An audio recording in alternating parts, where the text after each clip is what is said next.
The crunch of snow beneath my boots was the only sound for miles, but it wasn't the silence that made my blood freeze. It was the thing I'd just found nailed to the workshop door.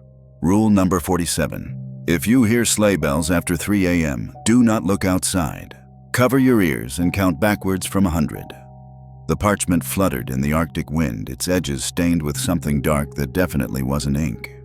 26 more rules were pinned below it, each one more disturbing than the last.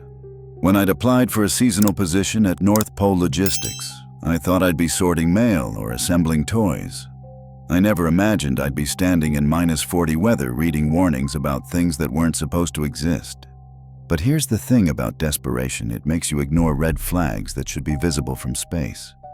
My name is Chen. And 3 weeks ago, I was sleeping in my car outside a 7-Eleven in Denver, my last unemployment check spent on gas and instant noodles. The job posting had appeared on my laptop screen like a miracle, immediate seasonal work. Room and board provided. No experience necessary. Excellent pay. Remote location. Discretion required. Now, staring at rules that mentioned feeding schedules for the things in the basement and what to do if Santa's sleigh returns without Santa, I realized why they were paying so well and why the turnover rate was probably astronomical. The workshop behind me groaned in the wind, a massive structure that looked like it had been built by someone who'd never seen architecture before, but had very strong opinions about intimidation. Icicles hung from its eaves like broken teeth, and the windows, what few weren't boarded up, reflected nothing but darkness. Welcome back to my channel, everyone. Tonight I'm sharing something that still gives me nightmares, even 6 months later. Before we dive in, let me ask, where are you watching from? Drop your location in the comments. But maybe don't mention if it's somewhere cold. You'll understand why in a minute. Hit that like button if you're ready for a story that'll make you question everything you thought you knew about Christmas. And subscribe. Trust me, after tonight, you're going to want to hear what happened to me next. 3 weeks earlier, my life had been falling apart in the spectacularly mundane way that lives do in your late 20s. My web design business had collapsed when my biggest client decided to handle their marketing in-house, which apparently meant having their nephew's girlfriend create a website using a template from 2003. My apartment had gone with the business, followed quickly by my girlfriend, who decided that pursuing your dreams was less attractive when those dreams involved me sleeping on her couch and eating her cereal. I'd been living out of my Honda Civic for 2 weeks, showering at truck stops and spending my days at coffee shops with free Wi-Fi, sending out resumes that disappeared into the digital void. Denver in November isn't kind to the homeless, and I could feel winter closing in like a predator stalking wounded prey. The North Pole Logistics posting had appeared on a job board I'd never seen before, nestled between ads for pyramid schemes and dubious work-from-home opportunities. But the details were specific enough to seem legitimate: a 6-month contract for operational support staff at a remote facility. Room and board included, plus a salary that was nearly double what I'd been making during my good months. The application process was strange. No references required, no background check, just a basic form and a single video interview with someone who introduced himself only as Cornelius. He was a thin man with pale skin and unsettling light blue eyes that seemed to look through the camera rather than at it. The connection was poor, his image pixelated and occasionally freezing mid-sentence, but his voice came through clearly. "The position requires absolute discretion." He'd said his words carrying a slight accent I couldn't place. "You will be working with specialized equipment and processes. Can you follow instructions precisely, Mr. Chen, even when those instructions seem unconventional?" I'd assured him I could already mentally spending my first paycheck on a real bed and maybe a burger that hadn't come from a dollar menu. He'd nodded slowly, those pale eyes studying something off camera. "Excellent. Transportation will be arranged. Pack only essentials, we provide everything necessary. One final question, do you have any family who would worry if your communication became irregular?" The question should have been a red flag the size of Texas, but desperation has a way of painting red flags as festive decorations. I told him no, my parents had died in a car accident when I was 19 and I was an only child. He'd smiled for the first time during the interview, revealing teeth that seemed slightly too sharp. "Perfect. A car will pick you up tomorrow at 6 p.m. Be ready." The next evening, a black SUV with tinted windows had arrived outside the coffee shop where I'd been camping out. The driver never spoke, never even looked at me. Just drove for what felt like hours through increasingly desolate landscape until we reached a small airfield where a private jet waited. I'd never been on a private jet before, had never even seen one up close. If I'd been thinking clearly, I might have wondered why a logistics company needed that kind of transportation budget. But I wasn't thinking clearly. I was thinking about heated buildings and regular meals and a paycheck with more zeros than I'd seen in months. Chapter 2. The inciting incident. 1,100 words. The flight lasted 7 hours, during which the only other passenger, a woman in a crisp business suit who smelled faintly of peppermint, spent the entire time typing on a laptop while occasionally glancing at me with an expression that suggested she was making mental notes. When I tried to make conversation, she simply handed me a manila folder marked Orientation Materials and returned to her work. Inside the folder were basic employment documents, a map that showed our destination as a small dot labeled Base Camp Echo, somewhere in what appeared to be northern Alaska, and a single sheet of paper with a corporate letterhead I'd never seen before. Polar Operations Unlimited, a division of St. Nicholas Enterprises. The company description was vague to the point of uselessness. Specialized logistics and seasonal fulfillment services for global distribution networks. There was no mention of what we'd actually be doing, just an emphasized reminder that all employees were bound by comprehensive non-disclosure agreements, and that any breach of confidentiality would result in immediate termination and legal action. By the time we landed, it was dark, though in Alaska in November, dark could mean anything from 3 p.m. to 9 a.m. The airstrip was nothing more than a cleared patch of ice and snow lit by a few portable floodlights that created more shadows than they eliminated. The wind hit me like a physical force as soon as the plane door opened, carrying with it a cold so complete, it seemed to leach the warmth from my bones instantly.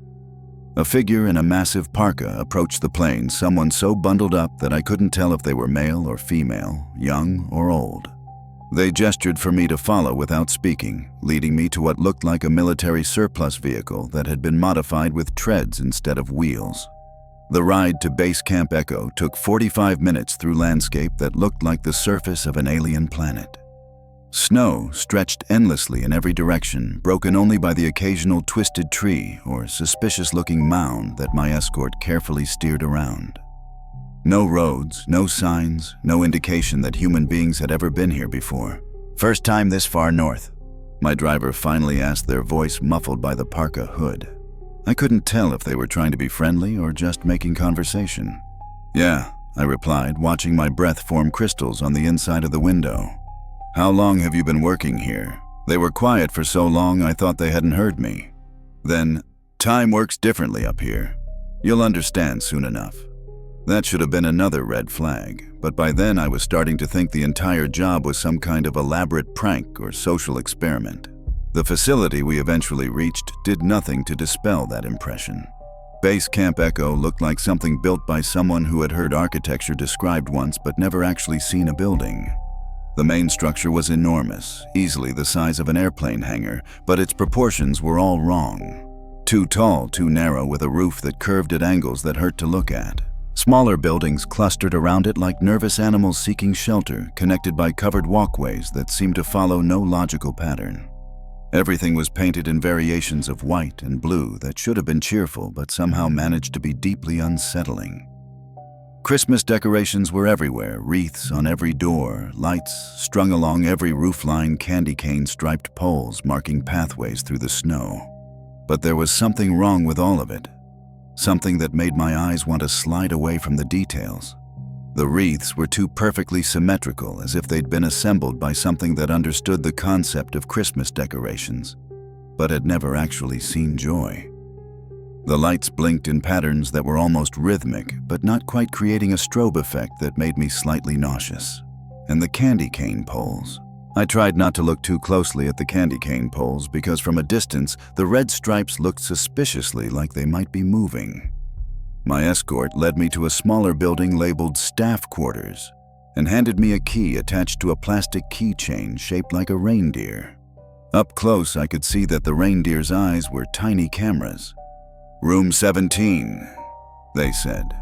"Cornelius wants to see you at 0800 tomorrow. Get some rest, you're going to need it." Room 17 turned out to be surprisingly comfortable, a single bed with clean sheets, a small desk, a wardrobe, and a window that looked out onto the main facility. There was even a welcome basket on the desk filled with energy bars, hot chocolate packets, and what appeared to be homemade cookies shaped like little snowmen. I was unpacking my meager belongings when I noticed the piece of paper taped to the inside of the wardrobe door. At first glance, it looked like a standard employee handbook page, the kind of thing you'd find in any corporate job. But as I read it more carefully, my hands began to shake. Facility Rules and Regulations. Section A. Rule number 1. Work shifts begin at 8 a.m. sharp. Early arrival is discouraged. Rule number 2. The main workshop is off limits to all personnel below level 3 clearance. Rule number 3. If you hear singing coming from the workshop after hours, do not investigate. Report it to supervision immediately. Rule number 4. All meals are provided in the cafeteria. Do not accept food offered by other employees, especially those wearing name tags with unfamiliar symbols. Rule number 5. The basement levels are restricted. If you find yourself in a basement, retrace your steps immediately. Do not look in the cells. Rule number 6. Santa's quarters are located in the North Tower. Do not approach the North Tower unless specifically summoned. Rule number 7. If you encounter someone claiming to be Santa, verify their identity with supervision before acknowledging them. The list continued for 27 more rules, each one more bizarre than the last. Rules about feeding schedules and safe zones, about what to do if you found bloody hoof prints in the snow, about the proper protocol for reporting unusual toy behavior. I read through them 3 times, waiting for the punchline or the reveal that this was all an elaborate joke. But sitting in that clean, comfortable room, surrounded by the cheerful decorations and the distant sound of Christmas music playing from speakers I couldn't locate, I began to understand that whatever I'd gotten myself into, it wasn't going to be funny. Outside my window, something large moved between the buildings, casting a shadow that was entirely the wrong shape for anything that should exist. I barely slept that first night. Every time I started to drift off, I'd hear something footsteps on the roof, voices singing Christmas carols in a language I didn't recognize, or a sound like massive sleigh bells that seemed to come from directly above my room. Each time I'd get up to look out the window, the courtyard would be empty except for the gently falling snow and those candy cane poles, which I was becoming increasingly certain were definitely moving when I wasn't looking directly at them. At exactly 7:59 a.m., I made my way to the main building for my meeting with Cornelius. The hallways inside were lined with framed photographs that upon closer inspection were deeply unsettling. They showed what appeared to be company picnics and holiday parties, but everyone in the photos had the same fixed smile and slightly unfocused eyes. In one image, someone in the background was wearing what looked like a Santa costume, but their proportions were wrong too. Tall arms, too long, head tilted at an angle that suggested their neck might be broken. Cornelius's office was located on the 3rd floor behind a door marked Operations Director in cheerful red lettering. When I knocked, his voice called for me to enter, but when I opened the door, the office appeared to be empty. "Mr. Chen," came his voice from somewhere behind me. I spun around to find him standing directly in the doorway I'd just walked through, even though I was certain he hadn't been there seconds before. "Punctual? Excellent." He looked exactly as he had during our video interview, pale skin, light blue eyes, thin build. But in person, there was something off about his proportions that the poor video quality had hidden. His limbs were slightly too long for his body, and when he moved, there was a fluid quality to his movements that reminded me of a marionette being operated by someone who'd never actually seen a human walk. "Please sit," he said, gesturing to a chair positioned in front of a desk that I could have sworn hadn't been there when I'd first entered the room. "I trust you found your accommodation satisfactory." I nodded, not trusting my voice. The office was decorated for Christmas in the same aggressively cheerful but somehow wrong way as the rest of the facility. Garland hung from every surface, twinkling lights outlined every piece of furniture, and a small Christmas tree in the corner was so perfectly decorated it looked like it had been assembled by robots. Excellent. Now, before we begin your orientation, I need to ensure you understand the importance of following our facility rules precisely. He opened a desk drawer and withdrew a thick binder. These guidelines exist for very specific reasons, Mr. Chen. Reasons that may not always be immediately apparent, but which become crystal clear when they're ignored. The binder he handed me was labeled Employee Safety Protocols, Revised Edition number 47. It was at least 3 inches thick. 47 revisions, I managed to ask. We learn from our mistakes. Cornelius replied, his smile revealing those slightly too sharp teeth. Though I must emphasize that making those mistakes in the first place is strongly discouraged. I flipped through the binder randomly and found myself reading rules like, Rule number 156, if toys in the workshop begin speaking, do not engage in conversation. Alert supervision and evacuate the area. Rule number 203. The reindeer in Pen 7 are not to be fed under any circumstances. They have already eaten. Rule number 267. If you find yourself in a room full of mirrors, close your eyes and walk backwards until you reach a wall. Count to 10, then open your eyes. If you are still in the mirror room, count to 10 again. What exactly will I be doing here? I asked, closing the binder before I could read any more rules about what to do if I encountered non-regulation elves, or found my coworkers displaying unusual levels of holiday cheer. Your primary responsibility will be quality control, Cornelius explained, pulling out a file folder marked with my name. Each day you'll be assigned a section of our operation to inspect and report on. Nothing too complex, simply ensure that everything is functioning according to specifications. He handed me a clipboard with a form attached. The header read, Daily Inspection Report, Sector 12, Toy Assembly. Sector 12 is our introductory assignment, he continued. A relatively safe area where new employees can acclimate to our procedures. Simply observe, take notes, and report any anomalies. What kind of anomalies? His pale eyes seemed to reflect the twinkling Christmas lights as he considered the question. Toys that move when they shouldn't. Employees who seem different from day to day. Sounds that don't match their sources. The sorts of things that might seem perfectly normal after you've been here a while, but which someone with fresh eyes would notice immediately.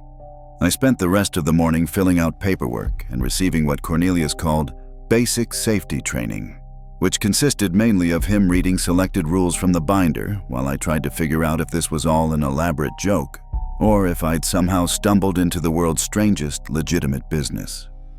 The training concluded with him handing me a radio and a small device that looked like a smoke detector.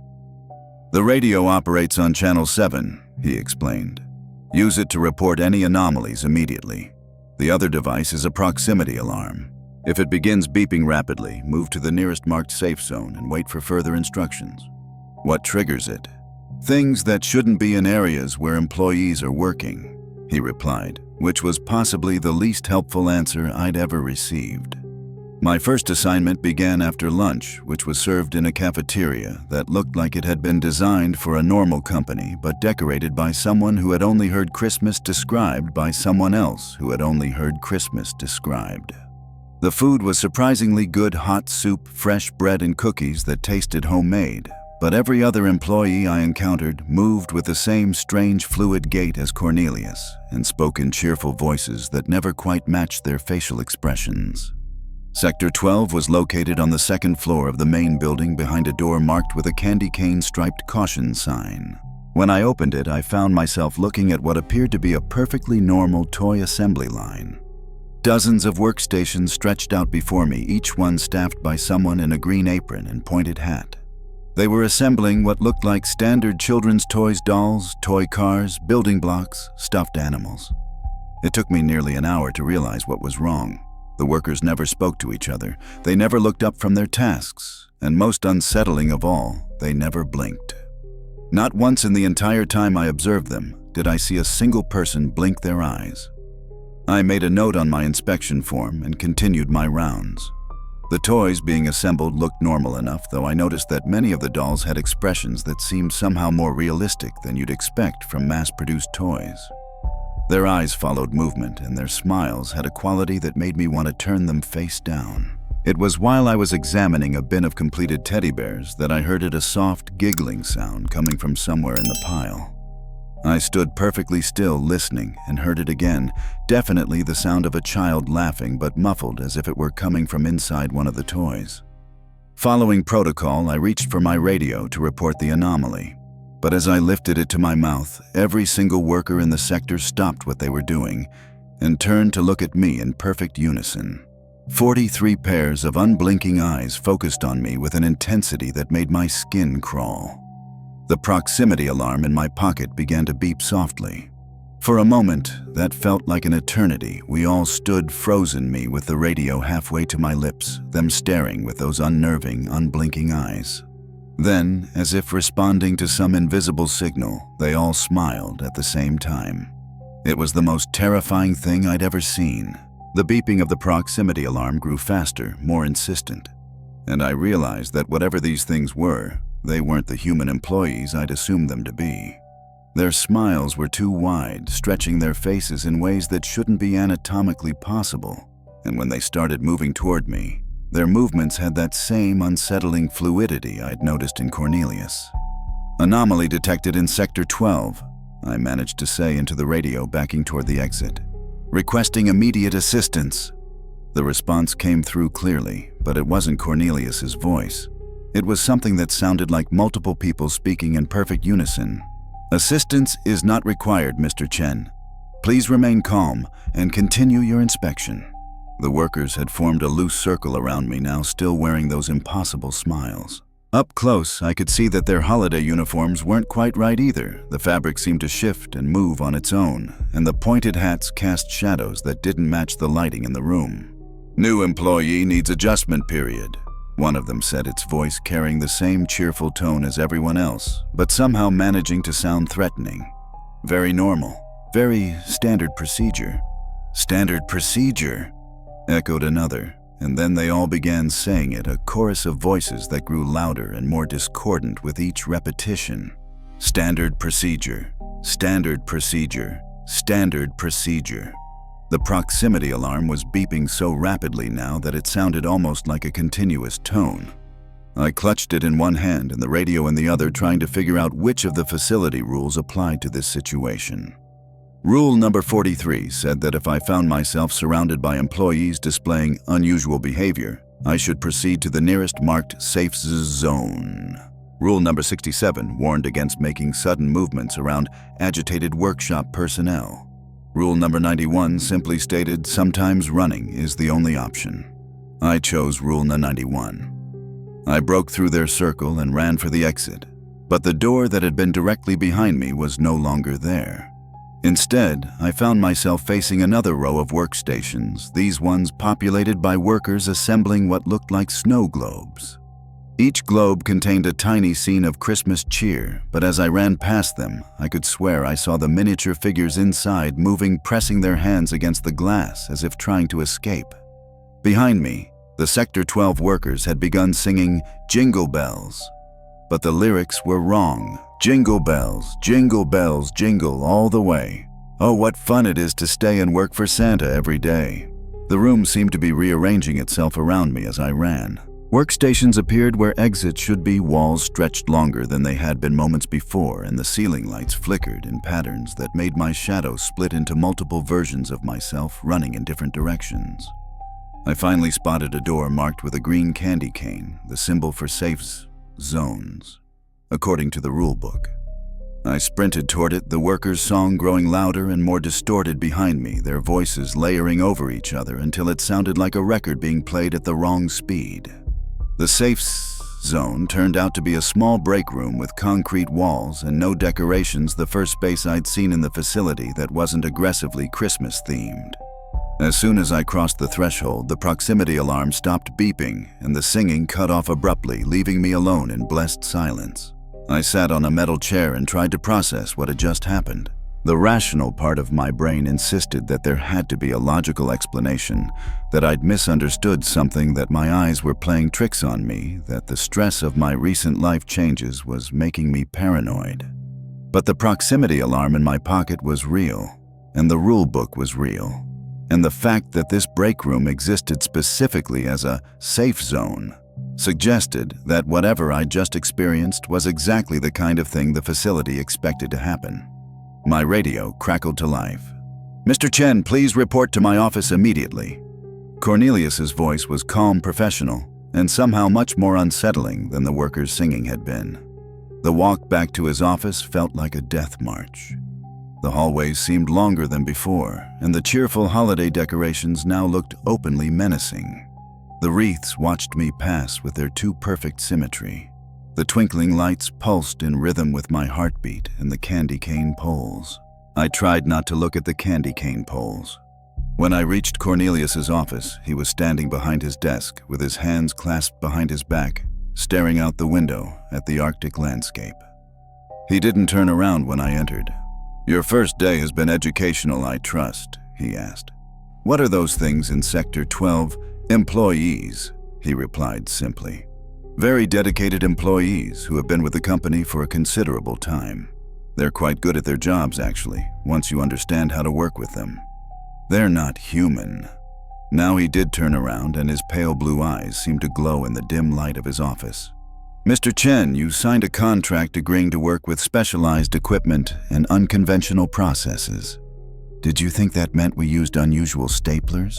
I want to leave." His smile was gentle, almost paternal. "I'm afraid that's not possible until your contract period is complete. But don't worry, most employees find that they adapt quite well to our working conditions. Some even find they prefer them to their old lives." Outside the window, something howled in the distance. Something that sounded far too large and far too hungry to be any animal I could identify. "Now then," Cornelius continued, "let's discuss your performance review." Cornelius's performance review was surprisingly positive, all things considered. He praised my quick thinking during an unexpected employee interaction, and noted that my instinctual retreat to a designated safe zone showed excellent protocol adherence. The fact that I'd nearly been surrounded by what appeared to be Christmas-themed pod people was treated as nothing more than a minor workplace hazard, like dealing with a difficult customer or a broken printer. "Sector 12 can be challenging for new employees," he explained, making notes in my file.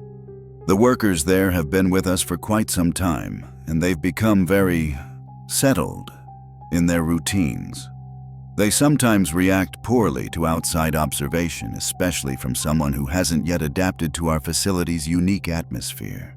"What do you mean by adapted?" "Oh, you'll understand soon enough. Most employees find that after a week or two, they begin to appreciate the benefits of our working environment. The steady routine, the job security, the sense of purpose that comes from being part of something larger than themselves." He handed me a new assignment sheet for the following day, Sector 8, Gift Wrapping Division. According to the form, this was considered a Level 2 assignment, which I hoped meant it would be less eventful than my introduction to quality control. "I do want to emphasize," Cornelius continued, "that your experience today, while unusual, is not entirely uncommon. We've found that new employees sometimes experience what we call adjustment anxiety, a natural response to unfamiliar surroundings and procedures. The important thing is that you followed protocol correctly." He opened his desk drawer and withdrew a small bottle of what looked like vitamins. "These supplements will help with the adjustment process. Take one with each meal, and you should find that the transition becomes much more manageable." The pills were red and green, shaped like tiny candy canes. I pocketed the bottle without committing to actually taking them. "One final thing," Cornelius said as I stood to leave. "You may notice some changes in your fellow employees over the coming days. This is perfectly normal. The facility's environment has certain effects on people who spend extended time here. Try not to be alarmed if you observe behaviors or characteristics that seem different from what you might expect." Walking back to my quarters, I noticed that the other employees I passed in the hallways did seem different somehow. Their movements were more synchronized, their smiles more uniform, and their eyes had developed that same slightly unfocused quality I'd seen in the photographs on the walls. But the most unsettling change was that I was beginning to find their behavior comforting rather than creepy. 3 weeks later, I found myself humming Jingle Bells as I completed my daily inspection of Sector 15, the Naughty List Processing Center. The workers here were some of my favorites. They never questioned my presence, always smiled when they saw me, and had developed the most wonderfully efficient way of sorting through the endless stream of behavioral reports that flowed through their department. I'd stopped taking the supplements after the first few days. They made me feel dizzy and strange. But I'd noticed that my adjustment to facility life had continued anyway. The constant Christmas music that played through hidden speakers throughout the complex had gone from annoying to comforting. The 2 bright decorations had begun to feel festive rather than menacing. Even the workers in Sector 12 who had terrified me on my first day now seemed like perfectly pleasant colleagues who were simply dedicated to their craft. Cornelius had been right about the adaptation process. After a few weeks, the strangeness of the facility had faded into routine, and I'd begun to appreciate the stability of the work, the reliable meals, the warm bed, and the sense of belonging to something important. It wasn't until I was returning to my quarters after completing my inspection that I noticed the new arrival.